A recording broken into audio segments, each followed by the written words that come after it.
इस खबर के प्रायोजक है एवविस होम कंस्ट्रक्शन एंड इंटीरियर, मां भगवती एंड सन्स कंपनी।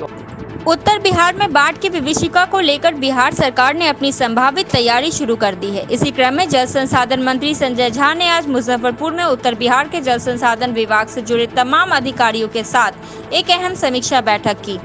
बैठक में बाढ़ से पूर्व सभी तटबंध की सुरक्षा एवं मरम्मतीकरण को लेकर विभागीय मंत्री ने कई महत्वपूर्ण निर्देश संबंधित अधिकारियों को दिया। वहीं जल संसाधन मंत्री संजय झा ने कहा कि फिलहाल बिहार को बाढ़ से निजात दिलाने के लिए कोई स्थायी समाधान अभी तक नहीं निकल पाया है, लेकिन सरकार उत्तर बिहार में बाढ़ से होने वाली नुकसान को कम करने के लिए कई तरह के पहल पर काम कर रही है। जल संसाधन मंत्री ने कहा कि जब तक भारत सरकार और नेपाल के बीच हाई डैम के निर्माण से जुड़े विवाद को खत्म नहीं किया जाता, तब तक बिहार को बाढ़ से निजात मिलना फिलहाल संभव नहीं है। आज हम लोग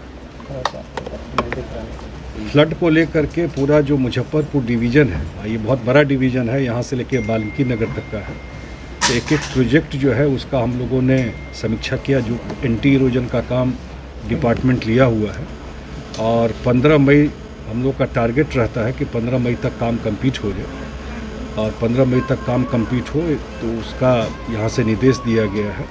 प्रोग्रेस संतोषप्रद है, कुछ जगह कुछ प्रॉब्लम है तो इसको रिजॉल्व किया गया। हमारे सचिव भी हमारे साथ हैं, पूरा हमारे हेडक्वार्टर के जो इंजीनियर वगैरह सब आए हुए हैं, डीएम साहब भी हैं। और आपको पता है कि कोरोना का टाइम है तो थोड़ा एक कंसर्न भी है कि भाई कोरोना को लेकर के तो फ्लड रुकेगा नहीं, कि टाइमली काम हो जाए, कल को कोई और स्प्रेड करता है, कोई और बात होती है, इसलिए हम लोग और अर्ली आकर के रिव्यू किए इस सारे चीज़ को। और इसके अलावा इरिगेशन से रिलेटेड पिछली बार भी समस्या हुई थी, काफ़ी पानी मुजफ्फरपुर में रहा था, आप लोग को ध्यान होगा।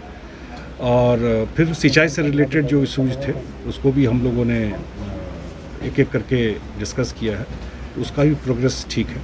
तो मोटा मोटी तो यही है, सुबह से हम लोग यही कर रहे थे। कुछ इंस्ट्रक्शंस इशू किया गया होगा? बिल्कुल, एक एक चीज़ जहाँ जो इशूज़ थे, जहाँ कुछ समस्या थी, कहीं पे कोई विषय आ रहा था, तो कल ही जो चीफ इंजीनियर साहब हैं कल और परसों जा करके वहाँ ठीक करेंगे। कुछ प्रशासन के स्तर से कुछ बात थी तो वहाँ भी बात कर लिया गया है। सीतामढ़ी के में भी कुछ इशूज़ था, वहाँ भी बात किया गया है। बेतिया में भी कुछ था, तो वो सारा इंस्ट्रक्शन इशू किया गया। और 15 मई से पहले 15 मई तक का एक टाइम है, सारा काम यहाँ पर कंप्लीट हो, यही इंस्ट्रक्शन है और क्वालिटी के साथ किया जाए, यही हम लोग का आज का मीटिंग का जिस्ट है।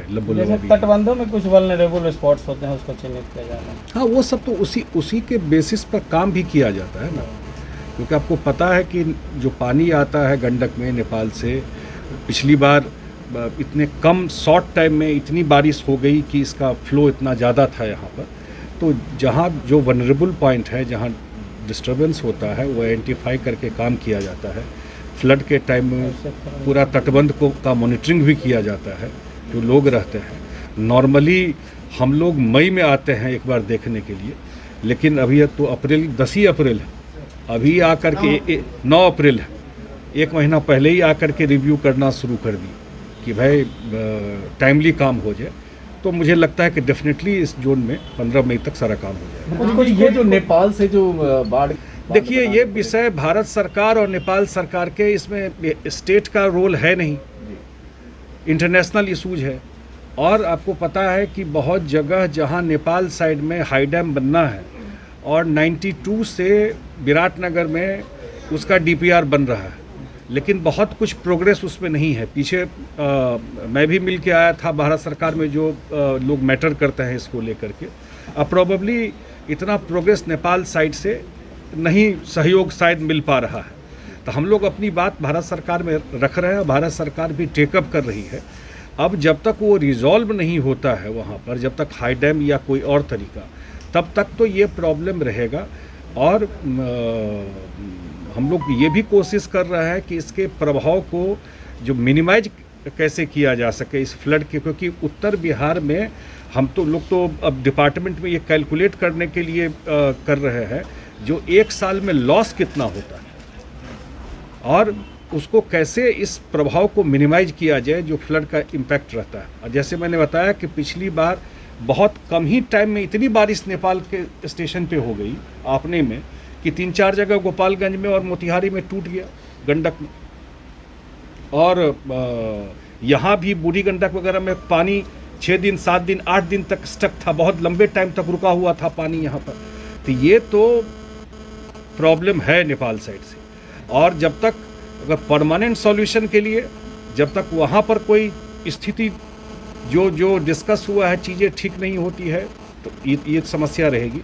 लेकिन अब नया टेक्नोलॉजी, अर्ली वार्निंग सिस्टम, पहले से अलर्ट करना, इस सब का फ़ायदा ये हुआ है कि ये बात ज़्यादा आती नहीं है कि कितने जगह हम लोग बचाए, कितने जगह हम लोग सेव किए, कितनी जगह जानकारी पहले से मिल गई तो लोग अटेंड कर लिए इंजीनियर जा कर के और चीज़ें बच गई। ऐसा सैकड़ों जगह है जहाँ जो मैकेनिज्म अपनाया जा रहा है, जो हमारे यहाँ पटना में मैथमेटिकल मॉडलिंग से किया जाता है और 72 घंटा पहले अर्ली वार्निंग दे दिया जाता है।